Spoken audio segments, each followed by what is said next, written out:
Okay, can I be real for a sec? Immortality is absolutely the worst power that one can be given, one could be born with, or one can seek out. To put this into the simplest terms, it's ass.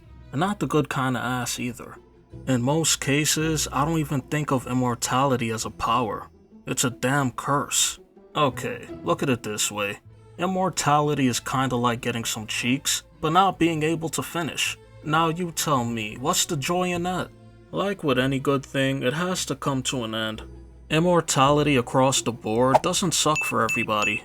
Obviously, some people could handle that shit way better than others. For instance, a god that resides in another plane of existence having immortality? I think nothing of it, but to be a part of a world where all living things have an expiration date, that right there sounds miserable.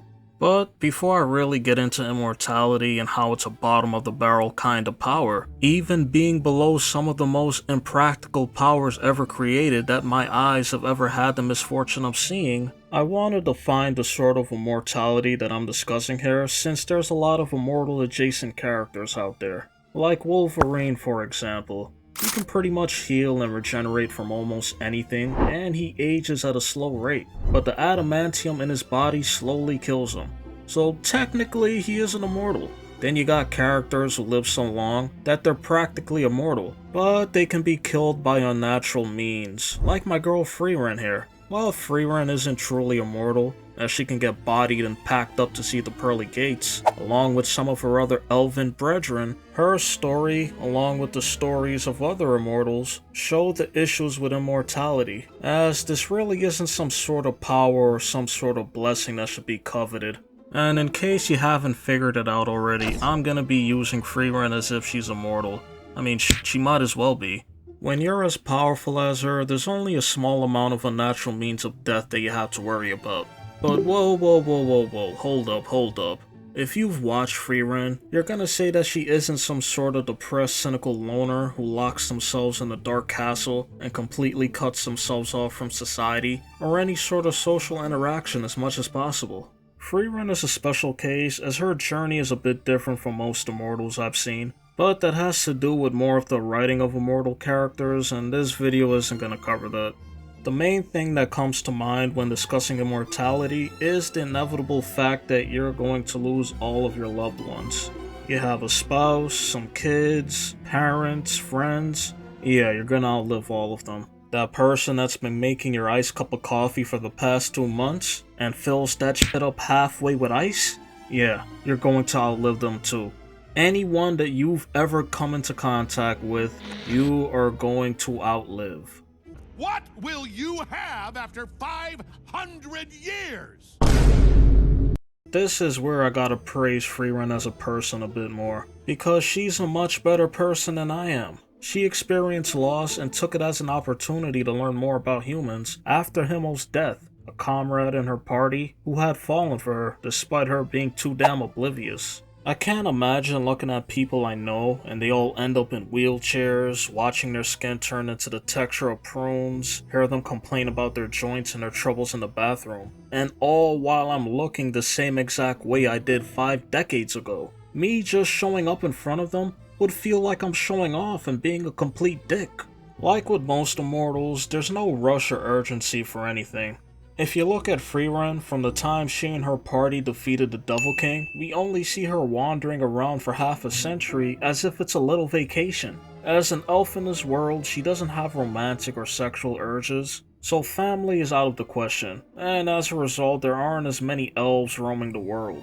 Funny to think how a near immortal being is an endangered species, but I digress. Humans, on the other hand, there's more of a societal expectation and even some pressure to settle down and start a family. We worry more about making sure our bloodline continues, we want to leave behind a legacy, one for our family and our future generations, and, if we have bigger aspirations, a mark that we could leave on the world. But time is in constant movement. Fashion trends, popular sound and music, diet techniques, hey man, you name it, everything changes. If you're immortal, you're gonna have to constantly live and change. And as much as many people like to believe that they're open-minded, many would not be capable of doing it on their own.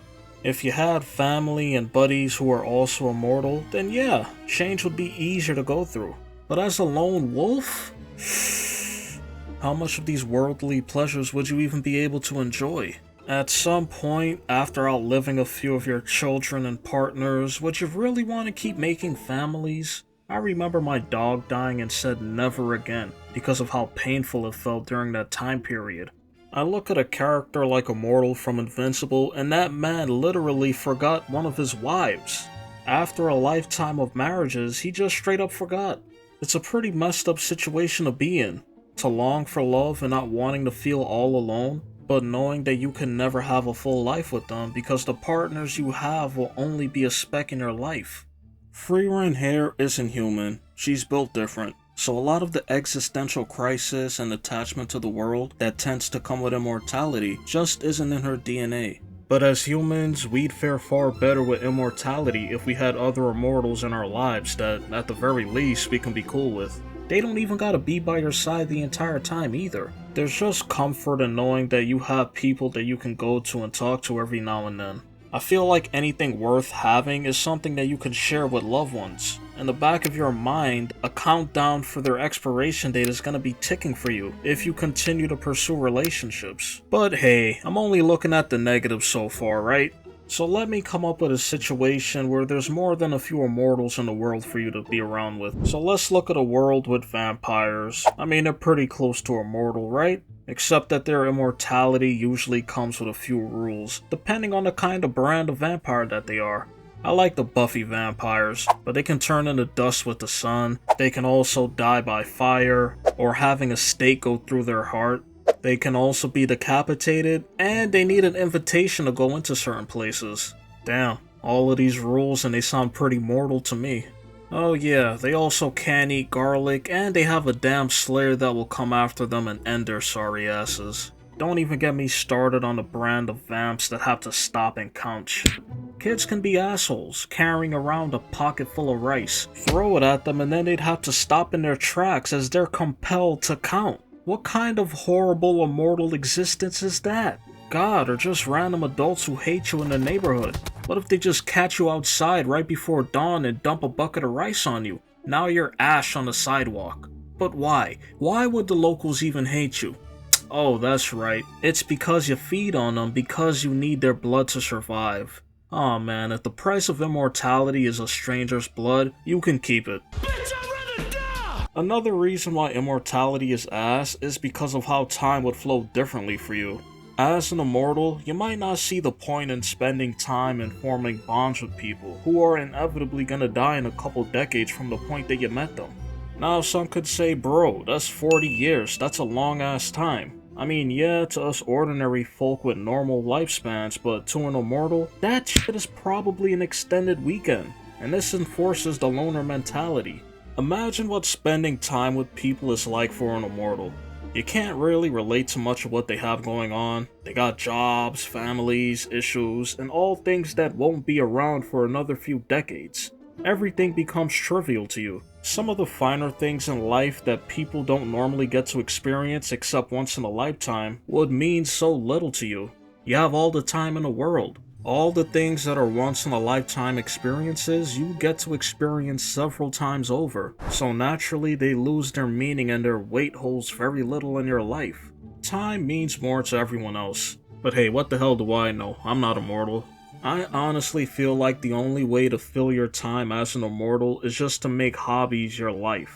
Like if you look at Freerin, all this elf wants to do is find spells, get tricked by mimics, find treasure, and get some tasty food. But I feel like there's so much more to life, but as an immortal, just how much more can it offer you? And if for some reason you're gonna say one of the best things about immortality is that you get to create an abundance of wealth, I mean, you could do that with a limited lifespan. Granted, the average person isn't gonna be able to do that, but it's still possible.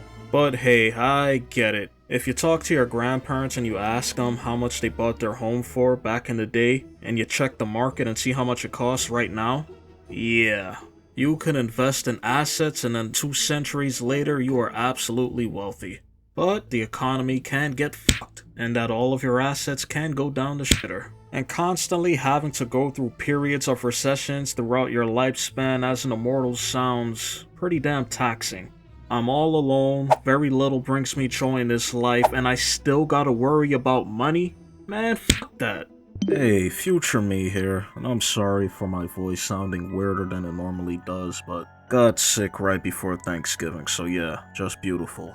But I also want to add that if I really were to be immortal, I'd have to be like Alucard from Castlevania, and I'd have to find a family that's just really important to humanity's history. But rather than fight the supernatural evils of the world, unlike Alucard, I'm going to find a family and I'm gonna haunt their asses for generations upon generations. That right there will be my life's long mission. And after a couple of centuries, I'm gonna have a whole ass library dedicated to my lore.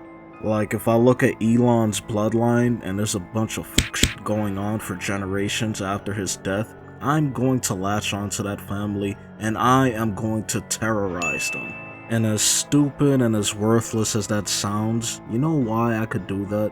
Because there's literally nothing left worth living for. If you truly want to make the most of your immortal life, you'd have to spend the rest of it serving people.